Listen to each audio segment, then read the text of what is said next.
बेटा आगे देखते हैं, ये प्रश्नावली 1.1 का तीसरा सवाल है। इसमें हमें x का मान दे रखा है 11/15 और ये एक समीकरण दे रखी है जिसमें हमें x का मान रखना है।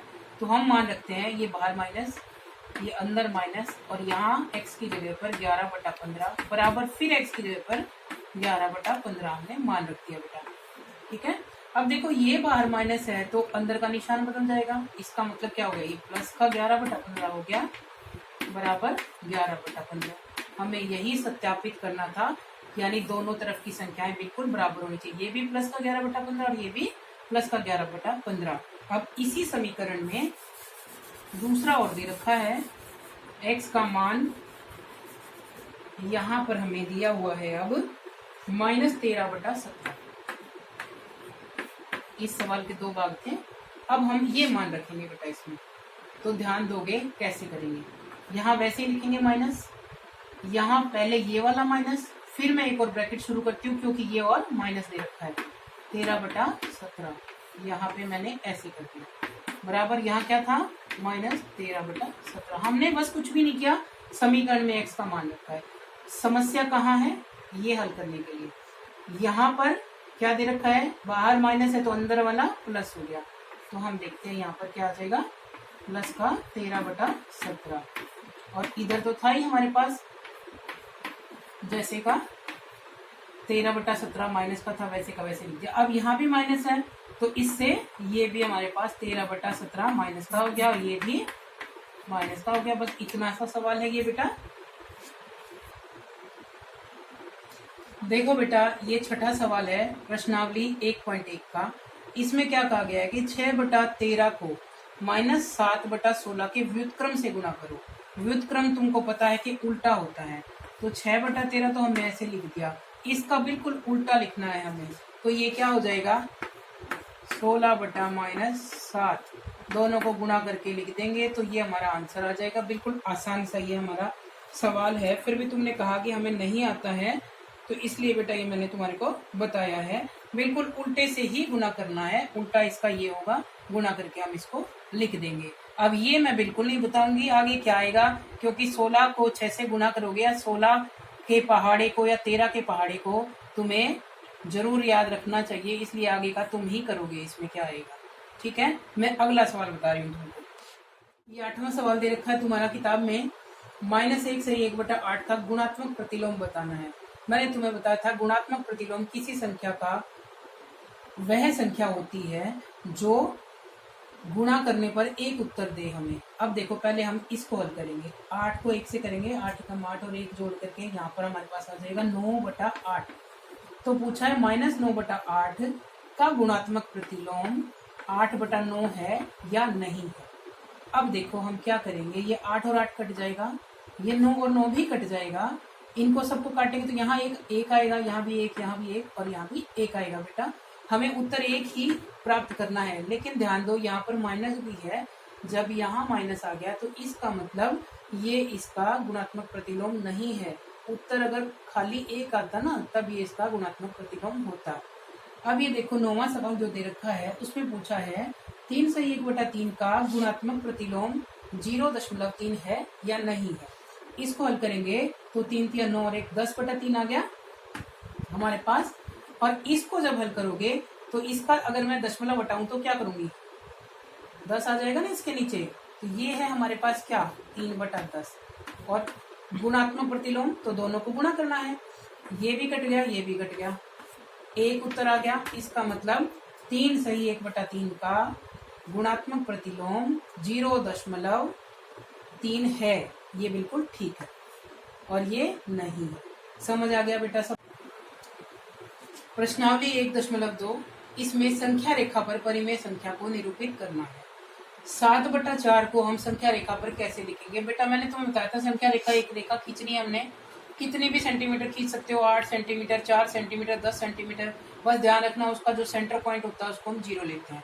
अभी हमें क्या करना है 7/4, ये मैंने यहाँ 0 लिया है, उसके बाद पॉइंट्स हैं, यहाँ पर 1, यहाँ पर 2, ठीक है, आगे फिर 3 4 5 आगे चलता जाएगा। ठीक है, अब देखो यहाँ पर क्या किया, 4 लिखा है ना नीचे, मैंने पहले भी बताया था। तो क्या करना है 4 लिखा है, इसका मतलब 0 से 1 के बीच की संख्याओं को 4 बराबर भागों में बांटना है। जो मैंने बांटा हुआ देखो, 1/4, 2/4, 3/4, 4/4। 4/4 का मतलब बताया था, कट जाएंगे आपस में तो 1 होता है इसका। फिर 5/4, 6/4, 7/4 और 8/4। यहाँ 1 और 2 के बीच की भी सारी संख्याओं को हमने 4 बराबर भागों में बांटा है। ठीक है, तो 8/4 का मतलब क्या हुआ, 2 हो गया ना कटने के बाद, तो ये 2 अंक आ गया। इससे आगे की पूछ रखी हो, मान लो हमसे इससे आगे की पूछ रखी होती कि 10/4 पूछा होता, तो आगे 2 अंक और बढ़ जाते हम, 9/4 और 10/4, फिर 11/4 और फिर 12/4। जब हमारे पास 12/4 आता ना बेटा, उसका मतलब क्या होता, 3, क्योंकि देखो वहां पर हम 3 का बिंदु लिखते हैं, जैसे यहाँ हमने 8/4 का 2 का बिंदु लिखा है। अभी पूछा क्या था, 7/4, तो ये हमारा 7/4 का बिंदु है।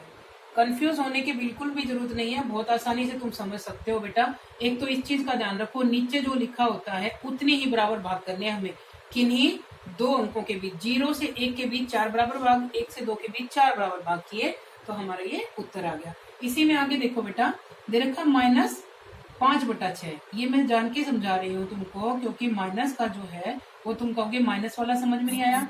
बताया था कि 0 के दाहिने हाथ की तरफ चलते हैं तो प्लस के होते हैं, और बाएं हाथ की तरफ चलते हैं तो माइनस के होते हैं बेटा। ये यहाँ पर मैंने संख्या रेखा पर 0 लिखा हुआ है, ये 0 का पॉइंट है हमारा। उसके बाद इस तरफ जब हम चल रहे हैं तो ये सब क्या है, माइनस के। यहाँ मैंने एक पॉइंट लगाया हुआ है, ये है -1 का। तो देखो हम यहाँ क्या ध्यान देंगे, 6, तो इसका मतलब 0 और -1 के बीच 6 बराबर भाग हमें चाहिए। ये हमने बांटे हैं, देखो 1/6, सब माइनस में चलेंगे, -2/6, -3/6, -4/6, -5/6 और -6/6।